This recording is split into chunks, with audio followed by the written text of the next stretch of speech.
This is the way the story of Little Fred Riding Hood begins. Little Fred Riding Hood lived in a little woods in a little house with his little mother. As a lad, it could not be said that he was good-looking. Nor very smart, for he could only count up to 1. 1? And he did that badly. But the one thing that could be said about Little Fred Riding Hood was that he had a beautiful voice and could sing like a bird. And one morning, his mother said to him, Freddie, dear. Yes, Ma? If you don't stop that off-key singing around the house, I'm going to lay into you with this broom. But, Ma, Granny spent a fortune giving me singing lessons. Yes, I know she did, and I think it's high time we got even with her. Now, here, take this basket of sheet music and go through the woods to Granny's house.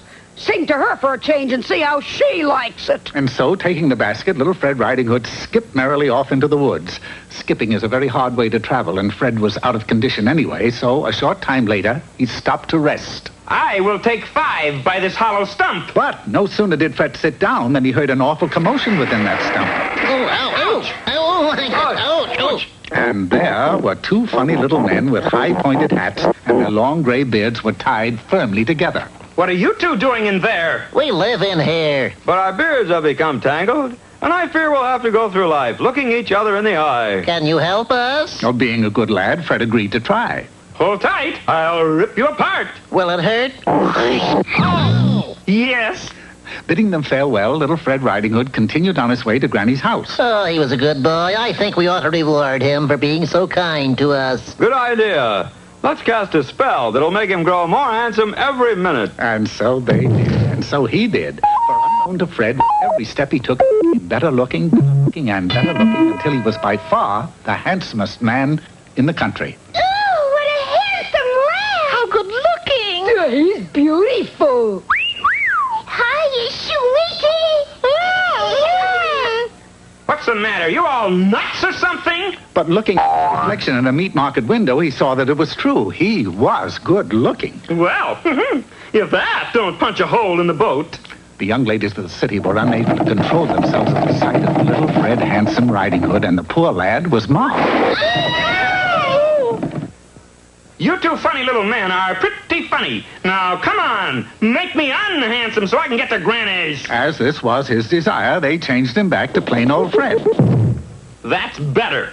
Now, I'll give you my lunch of cookie sandwiches to keep you busy. No more tricks now. And with that, Fred once more set off down the road for Granny's house. Wasn't that sweet of him to give us his lunch? It certainly was. Let's reward him. He looks awful thin. Let's cast a spell that will fatten him up. They did. And just as before, with every step Little Fred Riding Hood took, he grew fatter, fatter, and fatter, until he weighed over 700 pounds. Needless to say that when he stepped onto the high bridge that crossed the river, it collapsed with a roar. They did it again. And Fred waddled back to the hollow stump as fast as his obese little legs could carry him. All right, you guys, knock it off. He did get a little fatter than we figured. So be it. And Fred was returned to normal. Why do you 2 keep casting spells onto me? Because each time we've met, you have done a good deed for us. And that is our way of rewarding you. Some reward?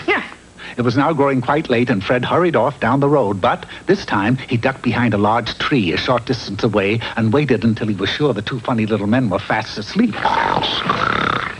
I've got to do something to make them mad so they'll stop rewarding me, or I'll never get to Granny's. Knowing that the little men were very proud of their long gray beards, Fred stole up to the hollow stump and, with a snip of his scout knife, he cut them off.